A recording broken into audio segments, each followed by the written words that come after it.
കൊച്ചു കൊച്ചു പരിഭവങ്ങൾ, പിണക്കങ്ങൾ ഒന്നും നമുക്കിനി വേണ്ട. 9-ാം തീയതി വരെ ഈ എല്ലാം മറന്ന് ഒറ്റക്കെട്ടായി ഒറ്റ ലക്ഷ്യം. തിരുവനന്തപുരത്ത് ഐക്യജനാധിപത്യ മുന്നണിയുടെ ഒരു മുഖ്യമന്ത്രിയെ സത്യപ്രതിജ്ഞ ചെയ്യിപ്പിച്ച് മുന്നോട്ട് കൊണ്ടുപോകാനുള്ള ലക്ഷ്യം. കൊല്ലത്ത് ഏതോ പത്രപ്രവർത്തനം പാവപ്പെട്ടവനോട് ചോദ്യം ചോദിക്കാനെന്ന് പറഞ്ഞു. അവനെ പിന്നെ തെരഞ്ഞ് പിടിച്ച് കടിച്ച് മറിച്ച് കടിച്ച് മുറിച്ച് ഇല്ലാതാക്കുക.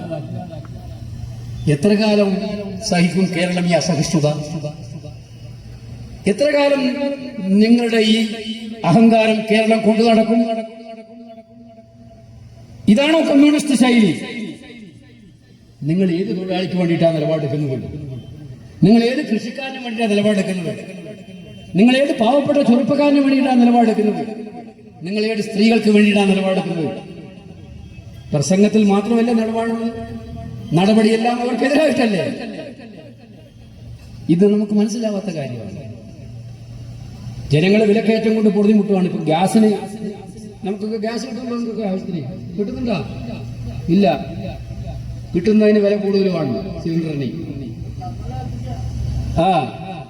വില കൂടിക്കൊണ്ടിരിക്കുകയാണ് എല്ലാ സാധനങ്ങൾക്കും. ഇപ്പൊ പെട്രോളിന്റെ വില ഇന്ന് കൂടി, ഡീസലിന്റെ വിലയും കൂടി, ഇനി സാധനങ്ങളുടെ വിലയും കുറിച്ച് കയറും. കേന്ദ്ര ഗവൺമെന്റിന് ഒരു ഭാഗത്തുള്ള പീഡനം സംസ്ഥാന ഗവൺമെന്റ്. ഇതിനെതിരായിട്ടുള്ള ഒരു നല്ല നിലയിലുള്ള പോരാട്ടമാണ് കേരളം ആഗ്രഹിക്കുന്നത്, നാട്ടിലെ നന്മയിലേക്ക് നയിക്കാനുള്ള. തൃത്താലയിലെ ജനങ്ങളുടെ മുമ്പിൽ ഞങ്ങൾ പറയുന്നത് അതാണ്, വെറുതെ പറയല്ല. ഇവരുടെ കുറ്റവും കുഴപ്പമൊക്കെ പറയുന്നുണ്ട്. ഇവർ കൃഷിക്കാർക്കെതിരാണ്, ഇവർ ചെറുപ്പക്കാർക്കെതിരാണ്, തൊഴിലില്ലായ്മ രൂക്ഷമായിക്കൊണ്ടിരിക്കുന്നുണ്ട്, കാർഷിക രംഗത്ത് വളരെ പ്രതിസന്ധിയാണ്, സ്ത്രീകൾക്ക് ഈ നാട്ടിൽ രക്ഷയില്ല, ദൈവത്തിന് പോലും ഈ നാട്ടിൽ രക്ഷയില്ലാതാക്കാനാണ് ഇവർ പരിശ്രമിച്ചുകൊണ്ടിരിക്കുന്നത്. ധൂർത്തും സ്വജനപക്ഷപാതവും മാത്രം. നിങ്ങൾ നോക്കിയാൽ ഈ കേരളത്തിൽ അങ്ങോളമുള്ള ബോർഡുകൾ നിങ്ങൾ കണ്ടിരുന്ന ഒരു കമ്മ്യൂണിസ്റ്റ് പാർട്ടി വെച്ച 5000 കോടി, കോടാനുകോടി രൂപ എവിടുന്നാ ഇത് കിട്ടിയെന്ന് ചോദിച്ചാൽ അതിന്റെ ഉത്തരം ഞാൻ നേരത്തെ ആദ്യം പറഞ്ഞതിന് ഉത്തരത്തിലുണ്ട്. ഈ കമ്മ്യൂണിസ്റ്റ് പാർട്ടി കണ്ടു പരിചയിച്ച പാർട്ടിയല്ല എന്നുള്ളത് അവരുടെ അണികൾ പറയുന്നത് അതുകൊണ്ടാണ്.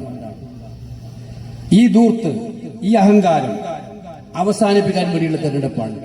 ജനങ്ങൾ എല്ലാത്തിനും നികുതി കൂട്ടി, വെള്ളക്കരം കൂട്ടി, വീട്ടുകരം കൂട്ടി, ഇലക്ട്രിസിറ്റി ചാർജ് കൂട്ടി, ജനങ്ങളെ പിഴിയുന്ന സത്യം. ഇത് അവർ പറയുന്നത് എന്താണ്? ഞങ്ങൾ വലിയ വാരിക്കോരി കൊടുത്തു. എന്താ കൊടുത്തു?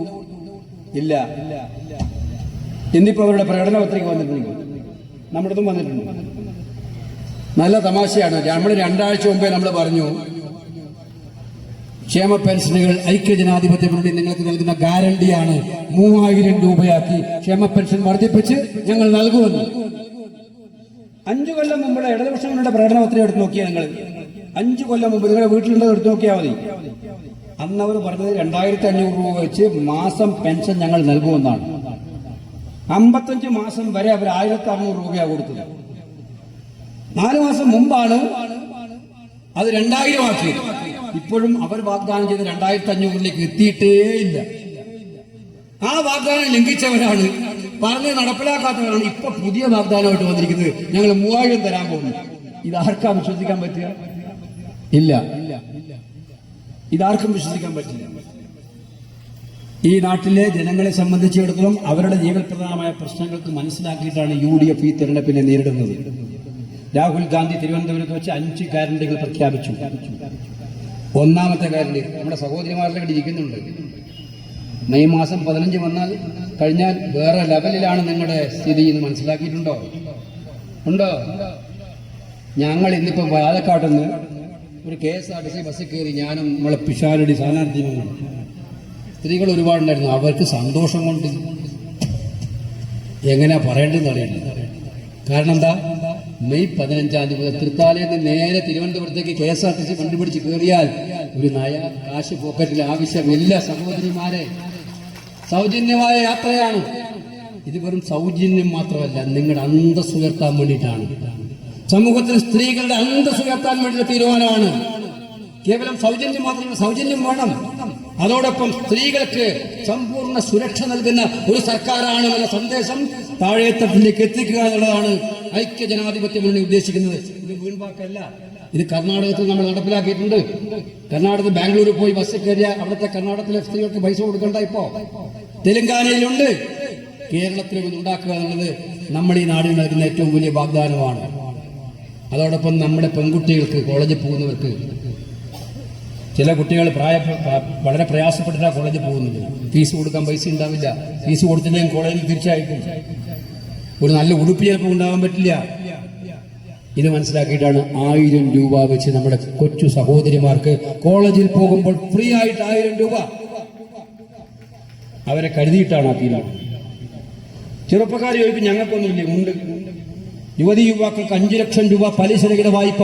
നിങ്ങൾക്ക് കൊച്ചു കൊച്ചു വ്യവസായങ്ങൾ തുടങ്ങാൻ, സംരംഭങ്ങൾ തുടങ്ങാൻ 5 ലക്ഷം രൂപ പലിശരഹിത വായ്പ നിങ്ങൾക്ക് നൽകാൻ പോകണ്ട. അതുപോലെ തന്നെ വയോജനങ്ങൾ, വയസ്സ് കഴിഞ്ഞവർ, മക്കളെല്ലാം വിദേശത്തായിരിക്കും, അല്ലെങ്കിൽ അന്യ സംസ്ഥാനങ്ങളിലായിരിക്കും. കൂടെ ആരുണ്ടാവില്ല. അവരെ പരിപാലിപ്പിക്കാൻ ആൾ വേണ്ടേ? ഇപ്പോൾ സർക്കാർ അതിന്റെ ഉത്തരവാദിത്വം ഏറ്റെടുക്കുകയാണ്. വയസ്സായ ആളുകളെ പരിചരിപ്പിക്കാൻ അവർക്ക് വേണ്ടി മാത്രമായിട്ട് ഒരു പ്രത്യേക വകുപ്പ് കേരളത്തിൽ ആദ്യമായിട്ട് ഉണ്ടാകാൻ പോവുകയാണ്. വയോജനങ്ങൾക്ക് വേണ്ടിയുള്ള ഒരു വകുപ്പ്.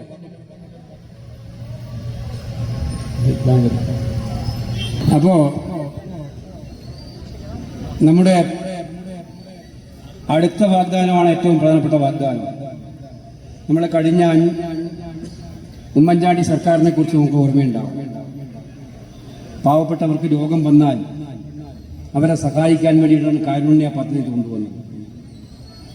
അതുപോലെ തന്നെ ഒരുപാട് നല്ല സ്കീമുകൾ ആ കാലത്തുണ്ടായി. അതെല്ലാം ഇപ്പോൾ ഡിസ്കണക്ട് ചെയ്തു പോയി.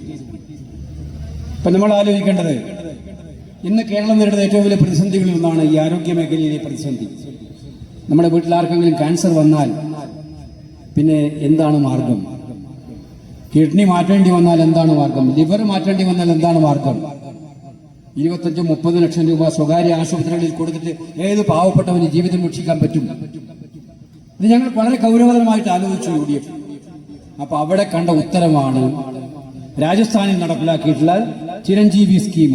രാജസ്ഥാനിലെ ഏത് വലിയ ആശുപത്രി പോയാലും നിങ്ങൾക്ക് കിഡ്നി മാറ്റിവെക്കാം, ലിവർ മാറ്റിവെക്കാം, ഹാർട്ട് മാറ്റിവെക്കാം. ഒരു നയാ പൈസയും കൊടുക്കാതെ, ബില്ല് പോലും കൊടുക്കാതെ അവിടെ നിന്ന് ഇറങ്ങി വരാം. ബില്ലില്ല ആശുപത്രി. ഈ കോൺഗ്രസിന്റെ ഗവൺമെന്റ് ഗെഹ്ലോട്ട് മുഖ്യമന്ത്രിയായപ്പോൾ നടപ്പിലാക്കിയതാണ് അവിടെ.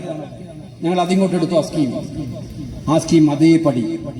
നിങ്ങൾക്ക് അസുഖം വന്നാൽ, ഹാർട്ട് സർജറി വേണമെങ്കിൽ, കരൾ മാറ്റിവെക്കണമെങ്കിൽ, അതുപോലെ കിഡ്നി മാറ്റിവെക്കണമെങ്കിൽ ഒന്നും ഭയപ്പെടേണ്ട. ഇനി 25 ലക്ഷം രൂപയുടെ ഇൻഷുറൻസ് സ്കീമാണ് ഓരോ പാവപ്പെട്ട കുടുംബത്തിന് വേണ്ടിയും നടപ്പാക്കുന്നത്.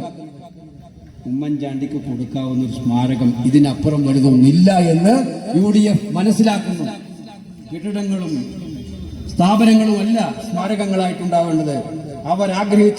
അവർ ജീവിച്ചിരുന്ന കാലത്ത് ആഗ്രഹിച്ച പ്രവർത്തനങ്ങൾ ഏറ്റെടുത്ത് നടത്തുമ്പോഴാണ് അവർക്ക് നൽകുന്ന ഏറ്റവും വലിയ സ്മാരകം എന്നുള്ളത് മനസ്സിലാക്കിയിട്ടാണ് UDF ഈ സ്മാരകം നടപ്പിലാക്കുന്നത്. അതുകൊണ്ട് ആ ഗ്യാരണ്ടി കാർഡൊക്കെ കിട്ടിയല്ലോ. ഇവിടെ കൊടുത്തില്ലേ? എല്ലാം കൊടുത്താ? അടുത്ത ഇലക്ഷനിലേക്ക് മാറ്റി വെച്ചിട്ടില്ല. ഇല്ല, ഇപ്രാവശ്യം തന്നെ കിട്ടുമല്ല വീടുകളിൽ. കാരണം ഇത് CPM-കാര് ചിലരുടെ വീടുകളിലേക്ക് അയക്കുന്നുണ്ട്, റിട്ടയർഡ് ഉദ്യോഗസ്ഥന്മാരെയൊക്കെ. ഇന്നലെ ഇപ്പൊ എന്നോട് പാലക്കാട് നിന്നും പറഞ്ഞു വന്നു. അയച്ചിട്ട് എന്താ പറയുന്നത് അറിയാം? പിണറായിനെ മാറ്റിയാൽ നിങ്ങൾക്ക് ഇപ്പം കിട്ടുന്ന പെൻഷനും കൂടെ കിട്ടാൻ പോകുന്നില്ല, അതെല്ലാം കിട്ടാതെ പോകും. ഈ പച്ച നുണയാ പറഞ്ഞു കൊടുക്കുന്നത്.